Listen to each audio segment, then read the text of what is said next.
What's going on, my Trainer Club? Today we're going to check out the top tips to help you guys get ready for the Battle Go Fest week in Pokemon Go. So welcome to the Trainer Club. Here we go!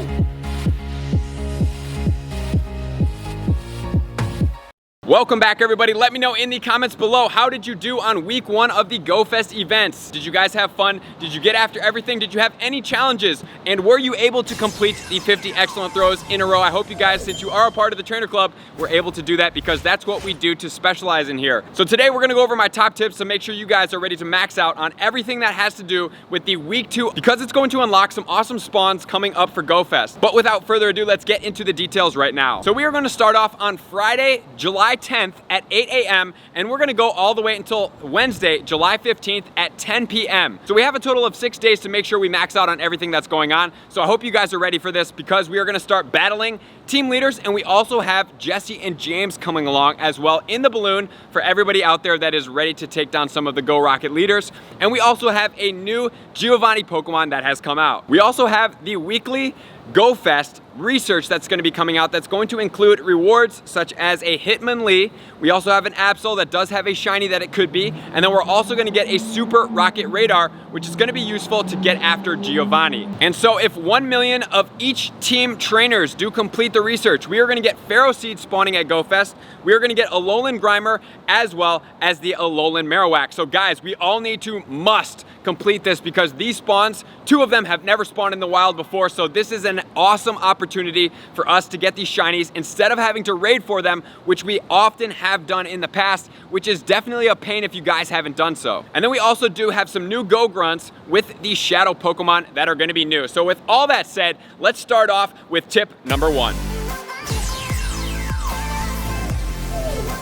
Tip number 1 is going to break down the new Go Fest weekly research to make sure you guys know exactly what's coming at you, what you have to do to beat each of the 3 tiers, and then on to the elite stage as well. So let's get into that right now. So stage number 1 is going to be power up a Pokemon, and you're going to get 100 Stardust. If at any point during this you do not want to power up Pokemon, you're trying to hit a Stardust goal like I always recommend you guys do, what you can do is go ahead and catch a level 1 Pokemon in the wild and power it up, because one level 1 power up is only going to be 200 Stardust.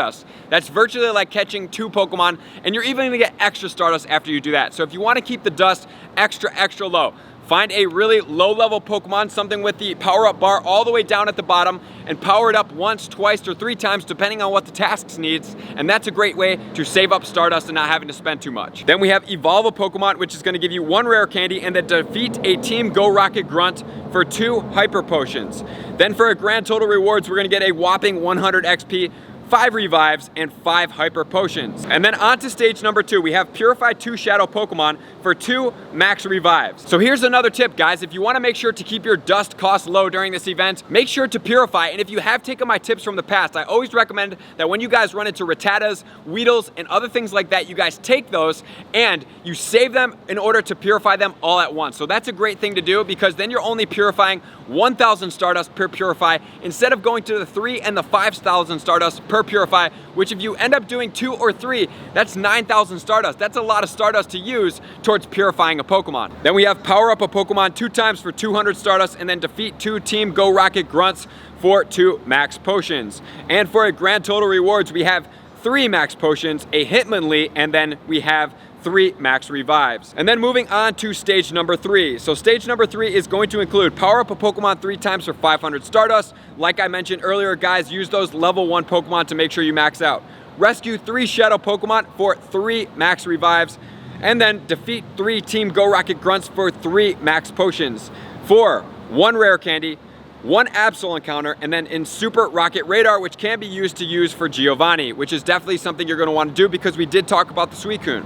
And then it's going to take us to the Go Fest Elite Battle Challenge. Defeat 15 Team Go Rocket Grunts for 5 potions. We have a defeat a Team Go Rocket Leader 5 times for 5 hyper potions. And then defeat the Team Go Rocket Boss for 5 max potions. So guys, if you do want to take that, make sure to wait on it until you get the radar, which then would translate over into doing this. So if you guys do have this, make sure to just wait to make sure to beat the Go Rocket Boss on the Elite Challenge, because that's the only thing that's going to take a little bit of time. The other things you guys got, and then we're going to get 500 XP, 500 stardust, and 5 raspberries. So guys, like the last one, nothing too grueling, nothing too exciting. And as far as the Hitmonlee, we have 1104 for the task level 100% IV, and we have the Absol, which is going to be the 1083 with a shiny potential. So hopefully you guys out there will get some shinies, which is then gonna lead us into tip number 2.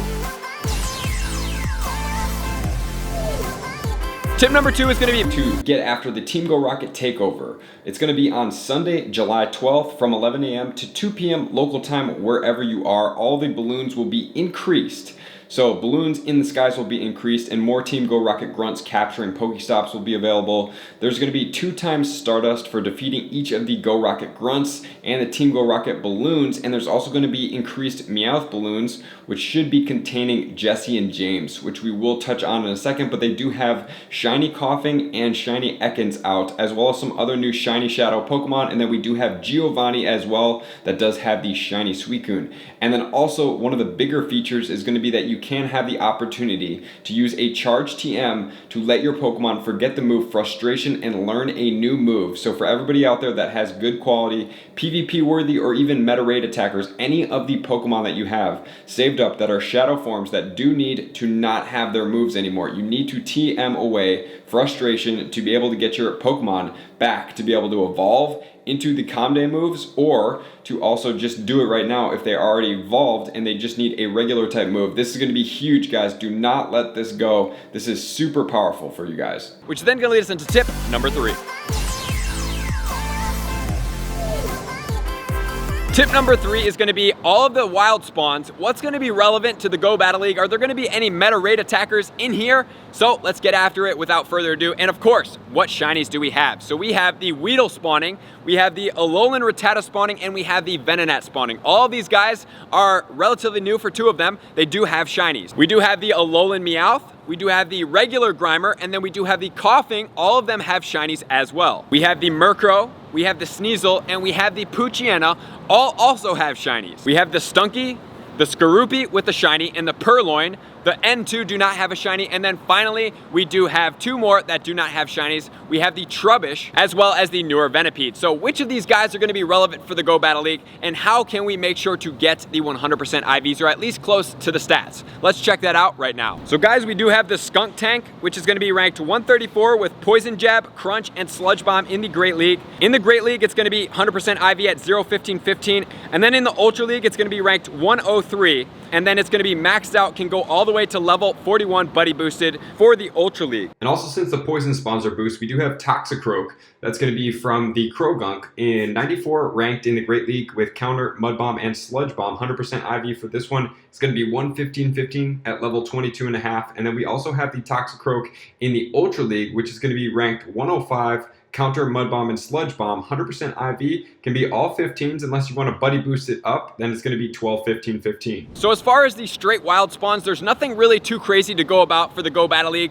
As far as the Weavile, that one is pretty effective, as well as the Honchkrow, also pretty effective. So it would be pretty semi-relative to be able to get those guys as far as the meta raid attackers. But we also have shadow Pokemon that are going to be new and introduced. So guys, let's check out the shadow Pokemon right now. We do have the Nidorino and the Nidorina. We also have a Machop. So some of these guys are going to shake up the meta as far as the Go Battle League goes. So we're definitely going to check that out in a second. We have the Machoke, we have Gligar, we have Shuckle, we have Stunky, and we have Skunk Tank. So where do these new shadow Pokemon sit in the Go Battle League, and where is the best one to try to commandeer? So as far as the Go Battle League, we have the Machamp coming in the Great League with Shadow Form rank 10, Counter, Cross Chop, and Rock Slide, with the 100% IV at a 0-14-11. And then in the Ultra League, we have the 24 ranked Machamp above the regular one, Counter, Cross Chop, and Rock Slide. 100% IV is going to be 0-15-14 at level 31. And then in the Master League, it's going to be ranked 46 with a buddy boost capability at Counter, Cross Chop, and Rock Slide. So you guys do want to try to get out as many of those fighting grunts as possible. And then in the Ultra League, we also have the Gliscor. So Gliscor is going to be Fury Cutter, Night Slash, and Earthquake, ranked 62. 100% IV is going to be a 1-15-14, so you guys do want to check out for that one. Next, we do have the Skunk Tank. So Skunk Tank is going to be ranked 127 Shadow, Poison Jab, Crunch, and Sludge Bomb in Great League. 100% IV is going to be 0-15-15, and then in the Ultra League, it's going to be ranked 99, Poison Jab, Crunch, and Sludge Bomb. 100% IV is going to be all 15s once again. And then finally, we do have the Suicune that's going to be in the shadow form. So guys, where is the Suicune going to sit? Is it going to be relevant for the Go Battle League? Let's check that out and all of its stats right now. So Suicune's going to be ranked 128 in Great League, regular. Shadow is going to be 170. It's going to be outranked by the regular in the Ultra League, 10 and 19 for the Shadow. And then in the Master League, it's also going to be outranked for the regular. So as far as those Pokemon, nothing too crazy, but definitely some Pokemon that are making moves, including that Machamp as far as the Shadow form. So make sure to get after as many of those fighting ones as possible. And then one more I did want to point out is that Lapras Shiny Shadow is now available from the Go Rocket Grunts. And that one will typically come from Don't Bother, I've already won. There are two sets. There's going to be one that's not rare Pokemon, and then you're also going to have another set that's going to have rare Pokemon. So guys, like I said, Shiny Shadow Lapras is out. It doesn't come from any of the leaders. It actually comes from the Grunts, so make sure to stay after that as well. And then we also have the Shiny Shadow Coughing, and it's the Shiny Shadow Ekans that is going to be associated with the new Jesse and James, which is again going to lead us into tip number 4. Tip number 4, I would suggest, guys, we do have the balloon spawns like I just mentioned. That's going to be great for you guys to do because if you cannot get to stops, they're going to appear at certain times during the day. So let's check that time frame out right now. So they're going to be 4 balloon times per day. So from midnight all the way until basically 6 a.m., there's going to be 1 balloon spawn. From 6 a.m. all the way to midday, we're going to have another balloon, which is going to be the second. From midday all the way until 6 p.m., we are going to have the third. And then from 6 p.m. all the way till midnight, we're going to have the fourth. So they come about every 6 hours for a total of 4 balloons per day, which can be Jesse and James, which now have the Shiny Shadow Coughing and the Shiny Shadow Ekans. And then also, guys, you do have the Grunts that show up if you don't have a Rocket Radar, but once the Rocket Radar shows up, you can get the Rocket Leaders to be able to battle. And then if you do have the Super Rocket Radar, you can also get Giovanni from that blimp as well. So stay after those. And this is a great time for you guys to battle, not only for the tasks to unlock some awesome shiny Pokemon, but also to keep getting up your Rocket Medal if you don't have it, such as me. I'm going to use this time to really go up on this. And then also, guys, if you guys do get after Sierra, the Shadow Beldum all the way into the Shadow Metagross is the #1 strongest Pokemon in the game. It's going to be a non-weather boost, 100% IV at 220, so stay after that one, which is then going to lead us into tip number 5. Tip number 5 is going to deal with raiding. So we do have some new raid bosses out right now. There's nothing really here that's jumping out at me that I'm suggesting that you guys do. What I am going to suggest that you guys stay after is the Kyurem. Kyurem, not only is it a semi-decently powerful Pokemon, it's also going to be amazing candy to be able to get you guys, which I'm going to think is going to lead and contribute towards the black and the white variants. So guys, stay after the Kyurem. If any of these other raids are valuable to you guys, make sure to check them out over here and go after them, but really focus on the Kyurem. Definitely check out my resources if you guys are having any trouble catching it or putting in raid parties, because you can definitely duo it under the right circumstances, but trios and up are effective. So that's going to do it, guys. I hope you guys have fun. I hope you guys get after as many shiny Pokemon as possible. But most importantly, keep on saving up your balls because we have the Community Day coming up and then we have Go Fest. So you're going to need to keep stocking up and up and up on your Ultra Balls, as well as your Pineapple Berries. So thank you guys for tuning in. All my likers, commenters, subscribers, Patreon members, everybody who takes their support, subscription, and participation to the next level. I'm going to see you guys out on the next video. Peace. I just want to take a moment and sincerely thank all of my Patreon members, everybody that has taken their subscription to the next level and chosen to support me on this platform. I greatly appreciate you guys. As a growing channel and really trying to grow and improve as much as I possibly can, I really appreciate the extra support. You guys mean the absolute world to me. I cannot wait to connect with you soon, and I appreciate you guys all for being a part of the Trainer Club. I will see you guys out on the next video.